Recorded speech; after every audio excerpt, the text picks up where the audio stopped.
Bonjour à toutes et à tous, dans cette vidéo nous allons continuer le cours de probabilité et nous allons donner du vocabulaire sur les couples de variables aléatoires. Nous allons nous placer dans le cadre suivant, oméga p est un espace probabilisé fini, c'est-à-dire que oméga est un univers fini et p est une probabilité définie sur oméga. E et f sont deux ensembles finis, alors le fini n'est pas très important, et surtout x et y sont deux variables aléatoires, donc toutes les deux définies sur oméga. X est ta valeur dans E et Y est ta valeur dans F. Et nous allons nous intéresser au couple XY. Alors tout d'abord, quelques remarques et notations. Nous allons systématiquement commettre un léger abus. On va voir le couple XY, donc c'est un couple de variables aléatoires, formellement c'est un couple de fonctions.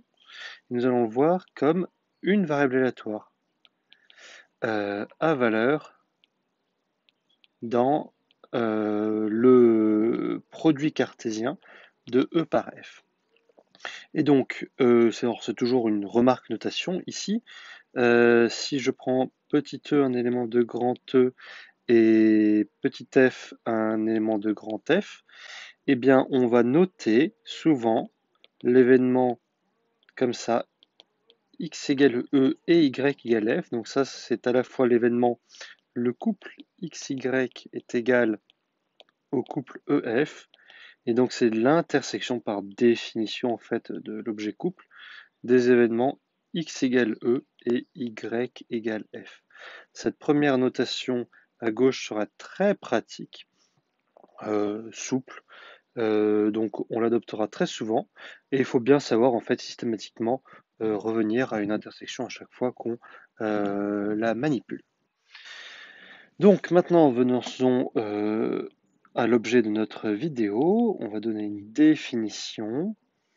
Eh bien, on appelle la loi jointe ou conjointe de x et de y. Eh bien, c'est tout simplement la loi du couple XY. Donc, qu'est-ce que c'est? Eh bien, en fait, concrètement, c'est la donnée des valeurs des probabilités que grand X est égal à petit e et que grand Y est égal à petit f pour chaque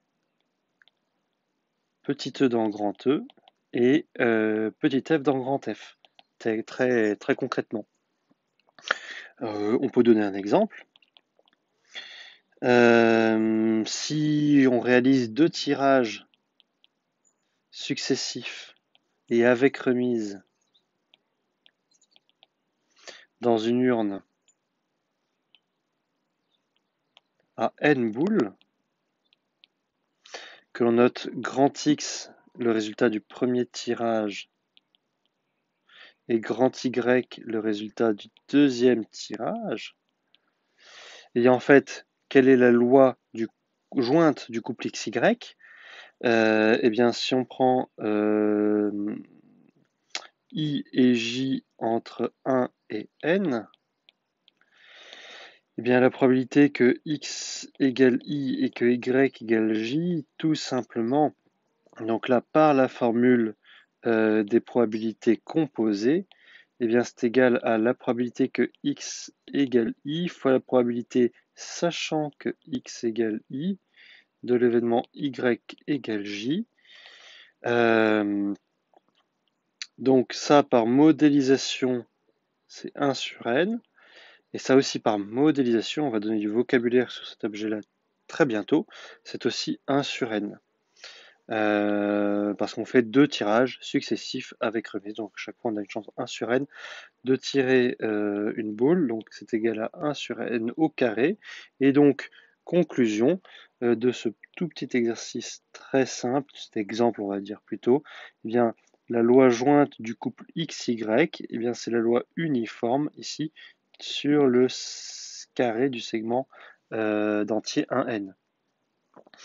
On peut aussi revenir sur un exercice que l'on a fait ici, juste avant, dans la vidéo précédente. On avait fait 2 tirages sans remise, et dans ce cas, la loi jointe du couple XY était toujours une loi uniforme, mais plus sur le carré du segment d'entier 1n, mais parmi les deux arrangements d'éléments du segment d'entier 1n. Et on avait procédé exactement de la même manière par la formule des probabilités composées, avec une petite étape de modélisation aussi. Donc ça sont des choses simples à maîtriser. Maintenant, il arrive aussi parfois que l'on veuille partir de la loi du couple, et donc un petit peu de vocabulaire, on va dire vocabulaire définition. Si on part de la loi du couple, la loi des composantes, c'est-à-dire x et y, sont appelées loi des marges ou loi marginale. Donc on dit que la loi de x, c'est la première loi marginale, ou encore loi des marges, du couple XY. Et puis bien sûr la loi de Y, c'est la deuxième, ou la seconde loi marginale du couple XY. Et ce que l'on voit, c'est que si on connaît la loi du couple XY, eh bien en fait on connaît les lois marginales, c'est-à-dire que l'on connaît respectivement la loi de X et la loi de Y. Donc on a en fait, c'est très simple, d'un certain point de vue on vient de le faire, donc une proposition. Si je prends petit e dans grand E, eh bien, la probabilité que x est égal à petit e, c'est la somme pour les petits f dans grand F de la probabilité que x soit égal à petit e et que y soit égal à petit f. Donc là, à gauche, on récupère la donnée de la première loi marginale. C'est la donnée pour chaque petit e de ceci qui donne la première loi marginale. Et on voit que cette première loi des marges est en fait déterminée uniquement par la loi jointe du couple XY. Alors, on a fait ça sur grand X, bien sûr. On peut faire ça immédiatement sur grand Y. Donc, si petit f est dans grand F, on a la probabilité que grand Y est égal à f, qui est égal à la somme pour tous les éléments petit e de grand E de la probabilité que x égale e et que y égale f. Alors, la démonstration, c'est tout simplement d'invoquer la formule des probabilités composées.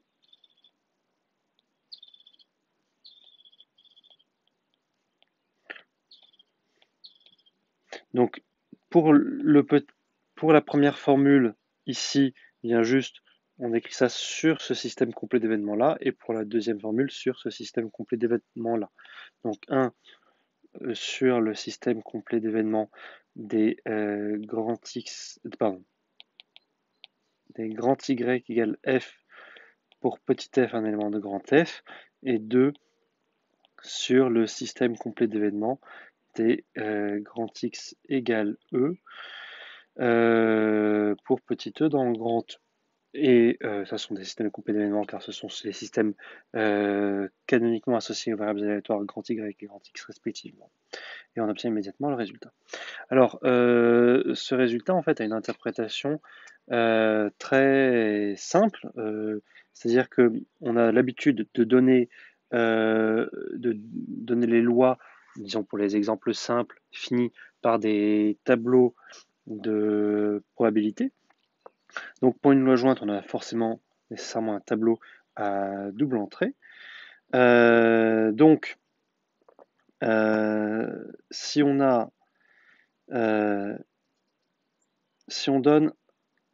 fait un tableau à double entrée,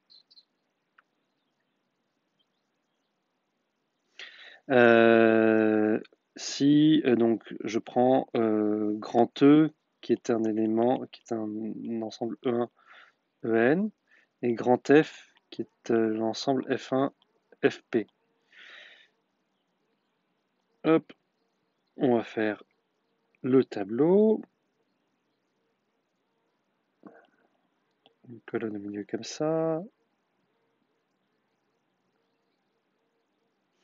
Puis on fera une dernière colonne ici. Et puis pareil, on va faire des lignes. Donc, hop. On va mettre une ligne ici.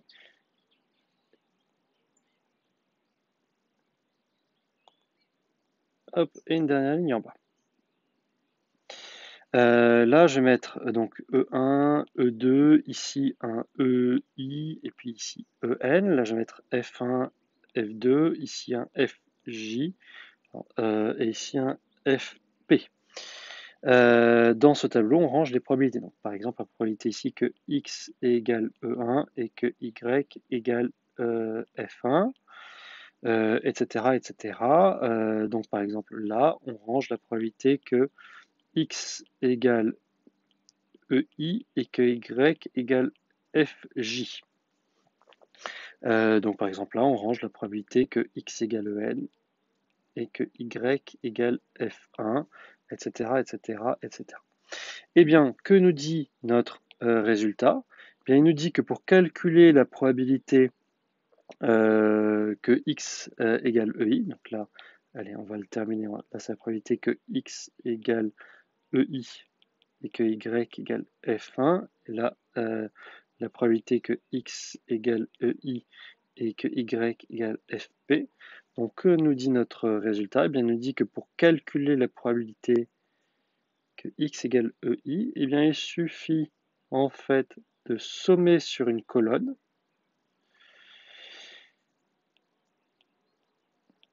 Et on obtient la probabilité donc d'obtenir cet élément-là pour grand X. Pareil, si on somme sur une ligne, on obtient la probabilité d'obtenir un élément pour grand Y, tout simplement. C'est ce que veut dire notre résultat. Donc, ce que l'on voit, c'est que les lois, la loi jointe d'un couple détermine les deux lois marginales. La réciproque est bien entendu fausse. Donc ça, c'est une remarque exemple.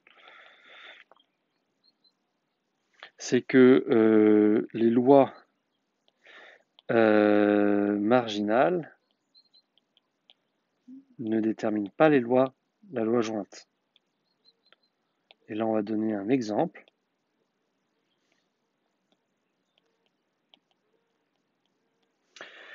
On va prendre X. Alors, on va prendre deux variables aléatoires, X et Y, qui suivent des lois de Bernoulli. On va les construire en fait comme étant indépendantes. La notion d'indépendance viendra dans la vidéo suivante, et on va les construire explicitement. On va construire un univers et construire ces variables aléatoires. Donc on va prendre l'univers oméga, qui est l'ensemble des couples de chiffres binaires, de bits, c'est-à-dire les couples 0, 0, 0, 1, 1, 0, 1, 1. Et donc, allez, on peut l'expliciter, donc 0, 0, 0, 1, 1, 0, 1, 1. Et on va prendre grand X, la variable aléatoire, qui a un couple AB associe la première composante, et grand Y, la variable aléatoire, qui a un couple AB associe la deuxième composante. Et sur oméga, on définit la probabilité uniforme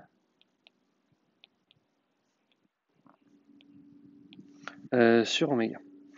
Alors, donc, grand X associe 0 à ces deux premiers couples, 1, pardon, oui, 0 à ces deux premiers couples, 1 à ces deux seconds couples, et grand Y associe 0 à ces deux couples-là, et 1 à ces deux couples-là. Ce que l'on voit, je vous laisse le calculer, mais c'est vraiment très simple, c'est que X et Y suivent toutes les deux la loi de Bernoulli de paramètre 1,5. Donc, par exemple, les couples x, x et x, y ont les mêmes lois marginales. Mais pour autant, la probabilité que le couple que x égale 0 et que x égale 1, c'est égal à 0. Et la probabilité que le couple x égale 0 et y égale 1. Donc là, hein, si on regarde ici, on n'a aucun élément qui a pour première composante à la fois 0 et 1. Et pour celui-là, on a un élément qui a première composante 0 et pour deuxième composante 1, c'est celui-là. Comme on a la loi uniforme sur l'ensemble des couples, tient comme probabilité 1 quart. Et donc, automatiquement, on voit que les couples x, x et x, y n'ont pas la même loi jointe.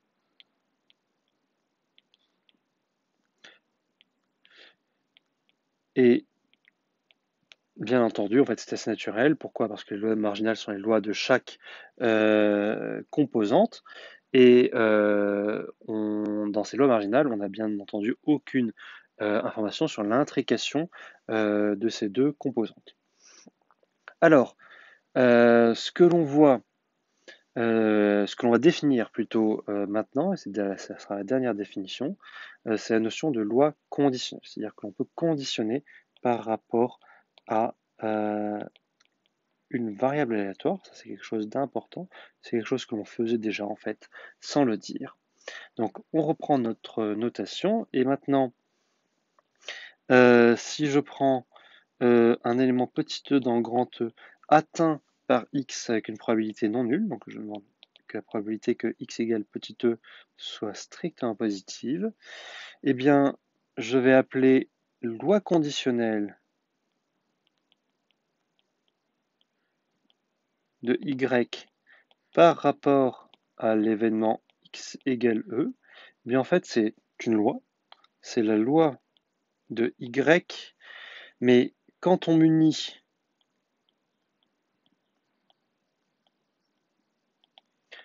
l'univers de la probabilité conditionnelle à l'événement x égale e. Donc très concrètement, cela veut dire que c'est la donnée des probabilités sachant x égale e des événements y égale f pour chaque élément petit f dans grand F. Donc, en fait, c'est deux fois la même définition. Au début, je vous ai donné une version abstraite, efficace, et là, c'est une traduction plus concrète. Et alors, ces lois conditionnelles, on les a déjà utilisées. Je reviens sur notre exemple. Ici, là, on a dit conditionnellement à x égale i, y suit la loi uniforme sur le segment entier 1n. Ça, c'était quand on faisait deux tirages sans remise. Maintenant, je reviens encore dans l'exemple précédent. Deux tirages, donc avant c'était deux tirages avec remise, maintenant deux tirages sans remise. Quand on donne ici une probabilité conditionnelle, donc x premier tirage, y deuxième tirage, eh bien on dit conditionnellement à l'événement x égale a, y suit la loi uniforme sur le segment entier 1n privé de a, parce que ici dans cet exemple-là, on faisait des tirages sans remise. Donc on a déjà en fait, sans le dire, utilisé ces données de loi conditionnelle. Alors, on va faire un petit exercice. Alors, le but de l'exercice, c'est surtout d'arriver à modéliser la situation en donnant, en utilisant des vocabulaires de loi conditionnelle. Donc, voici la situation. Bon, c'est une situation, on va dire, assez artificielle, mais bon. Donc, on lance un dé à 4 faces et on note x le résultat. Ensuite, on regarde le numéro tiré. Si on a tiré 1 comme numéro, on relance un dé à 4 faces. Si on a tiré 2 comme numéro au premier dé, on lance un dé à 6 faces. Et si on tire 3 comme numéro, eh bien on lance un dé à 8 faces. Et si on tire 4 comme numéro, on lance un dé à 12 faces. Et à chaque fois donc on a bien tiré un deuxième dé, eh bien on note Y le résultat.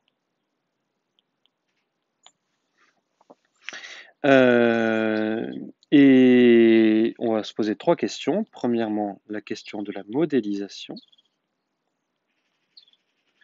La question de quelle est la loi jointe du couple X-Y. Et ensuite, quelle est la loi de Y, tout simplement. Alors, pour répondre à... Donc je vous laisse mettre en pause la vidéo éventuellement et je vous donne maintenant ma réponse. Donc, comme modélisation, voici ce que je vous propose. Je vous propose de supposer que X suit la loi uniforme sur le segment entier 1, 4. Que conditionnellement à l'événement X égale 1, eh bien, Y suit la loi uniforme sur le segment entier 1, 4. Que conditionnellement à l'événement X égale 2, Y suit la loi uniforme sur le segment d'entier 1, 6, que conditionnellement à l'événement X égale 3, Y suit la loi uniforme sur le segment d'entier 1, 8, et puis que conditionnellement à l'événement X égale 4, Y suit la loi uniforme sur le segment d'entier 1, 12. Tout simplement. Alors, comment calculer comment déterminer la loi jointe? Alors, c'est un petit peu fastidieux. Ce qu'on peut voir, c'est que le couple XY est à valeur dans le produit cartésien du segment d'entier 1, 4 par le segment d'entier 1, 12. X prend ses valeurs entre 1 et 4 et Y prend ses valeurs entre 1 et 12. Donc on a, si on voulait vraiment faire le tableau, on a un tableau à 48 cases à remplir, ce qui n'est pas non plus insurmontable, mais ce qui est légèrement fastidieux. Ce que l'on peut voir, c'est que si on a I qui est entre 1 et 4 et J qui est entre 1 et 12, eh bien la probabilité que X égale I et que Y égale J, par la formule des probabilités composées, on peut l'écrire probabilité que X égale I. Donc bien sûr, on conditionne par rapport au premier tirage, donc fois la probabilité sachant que X égale I de l'événement Y égale J. Donc en fait, on a une factorisation de la loi jointe comme produit de la loi de X et la loi conditionnelle et des lois conditionnelles de Y par rapport aux événements X égale I. Et donc la probabilité que X égale I, c'est toujours 1 quart fois la probabilité sachant X égale I de Y égale J. Et maintenant, on n'a qu'à discuter. Donc par exemple, si I vaut 1, eh bien, si J est entre 1 et 4, la probabilité sachant X égale I de Y égale J, donc on a tiré le premier dé, c'est-à-dire que pour le deuxième dé, on a tiré 1 au premier dé, pour le deuxième dé, on lance un dé à 4 faces. Donc, on a une probabilité 1 quart d'obtenir un nombre entre 1 et 4. Et si J est supérieur ou égal à 5, la probabilité sachant l'événement X égale I de l'événement Y égale J, c'est égal à 0. Donc on a 3 autres disjonctions de cas à faire. si I vaut 2, si I vaut 3 et si I vaut 4. Donc je vous laisse les écrire, en soi ce n'est pas non plus passionnant. Et comment déterminer la loi de Y? Eh bien c'est tout simplement par la formule des probabilités totales appliquée sur le système complet d'événements grand X égale 1, grand X égale 2, grand X égale 3, grand X égale 4. Ou alors c'est en appliquant la propriété de cours qui donne une loi marginale en fonction de la loi jointe. Eh bien la probabilité, donc si J est entre 1 et 12, la probabilité que Y égale J, c'est la somme pour I allant de 1 à 4 de la probabilité de l'événement X égale I fois la probabilité sachant X égale I de l'événement Y égale J. Donc on a 1 quart fois la somme pour I allant de 1 à 4 de ces probabilités conditionnelles. Et maintenant, il suffit juste de discuter en fonction de J. Donc par exemple, si J est entre 1 et 4, eh bien la probabilité que Y égale J, on a donc 1 quart fois, sachant X égale 1, donc la probabilité que Y égale J, c'est 1 quart. Sachant X égale 2, on tient ensuite un des 6. La probabilité que Y égale J, c'est 1 sixième. Sachant X égale 3, on tient ensuite un dé à 8 faces. On a une probabilité de 1 huitième d'obtenir J. Et sachant X égale 4, on tient un dé à 12 faces. On a une probabilité 1 douzième. Donc on remet sur le PPCM. Donc ici, le PPCM de 4, 6, 8 et 12, c'est facile. C'est 24.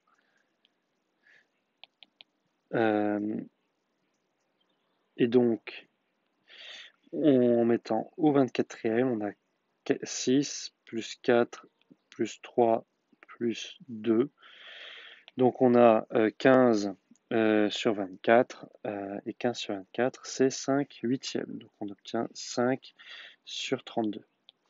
Je peux faire aussi le calcul, par exemple, si J vaut 5 ou 6, c'est à peu près la même chose. La probabilité que Y égale J, c'est donc 1 quart. Et là, on a, si X vaut 1, on a une probabilité 0 de tirer J au deuxième lancer. Et ensuite, pour les autres, ça ne change pas. 1 sixième, 1 huitième, 1 douzième. Donc on obtient 1 quart de... Et maintenant, on a 4 24e plus 3 24e plus 2 24e. Donc on obtient 9 24e, c'est-à-dire 3 huitièmes. Donc on obtient 3 32e. Voilà, et puis je vous laisse faire les calculs pour J qui vaut 7 ou 8, ou J qui vaut 9, 10, 11 ou 12, tout simplement.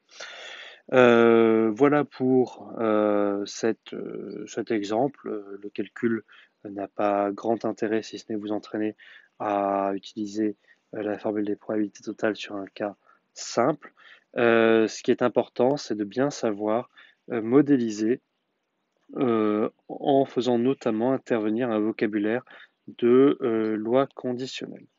Ça, c'est important. On peut terminer la vidéo sur une remarque qui est que la loi conditionnelle eh bien, en fait, est complètement déterminée par la loi jointe. Donc, si on reprend les notations, la probabilité sachant l'événement grand X égale E de l'événement grand Y égale F, c'est donc la probabilité que grand X est égal à E et que grand Y égale F, par définition, est une probabilité conditionnelle sur la probabilité que grand X égale E. Et donc, si on utilise la formule des probabilités totales sur le dénominateur, eh bien on obtient la somme pour Y dans grand F des probabilités que grand X égale E et que grand Y égale petit y. Donc, on obtient immédiatement que la donnée de la loi conditionnelle, ici, est complètement déterminée par les données, ici, de la loi jointe. Donc, et c'est assez naturel si on y réfléchit, pour connaître à la fois la loi conditionnelle, les lois conditionnelles et les lois marginales et les lois de deux variables aléatoires, en fait, il suffit de connaître la loi jointe de ces deux variables aléatoires. Voilà pour cette vidéo. Nous allons continuer sur le même thème dans la vidéo suivante en parlant de la notion d'indépendance de variables aléatoires.